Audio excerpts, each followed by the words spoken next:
Hello, welcome to Oxford Heirlooms. Well, I have my Christmas bishop cut out. I've got my back piece and my front piece. And let me tell you what I did. In order to create the scalloped hem, I have cut the dress 4 inches longer than what the pattern was. So these are actually pattern pieces that I cut out on 1-inch true grid tracing paper. But according to the pattern, the dress is supposed to be 18 inches long. It allows for a 4-inch hem over here. So I added another 4 inches so that I could do the scalloped hem on it. Okay, you do that both for the front and for the back. Just add 4 inches.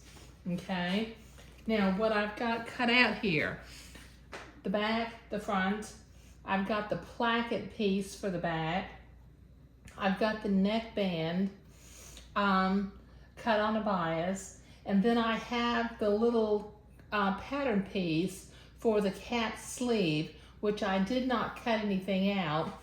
I will use that pattern piece when I cut out the French beading lace in order to make the little ribbon cuff for the dress. And then I've got the 2 sleeves.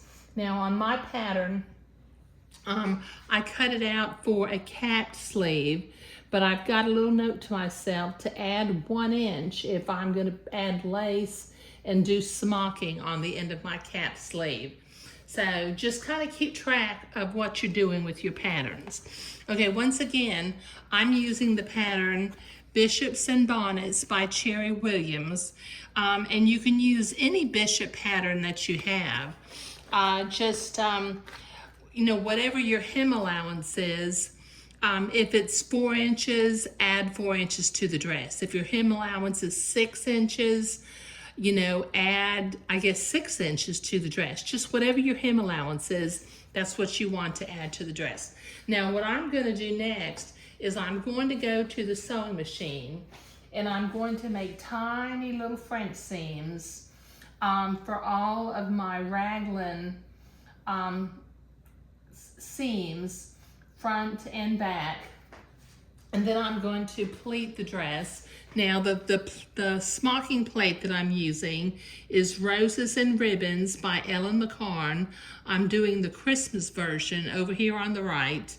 And this particular smocking plate shows 8 rows of smocking. So I will put in exactly 8 pleating threads because this is Swiss batiste. And if I put more pleating threads than what I need, I'm going to end up with pleats and needle holes underneath my smocking, and we don't want that. Okay, so I'm not going to show making the raglan sleeves this time or pleating the dress.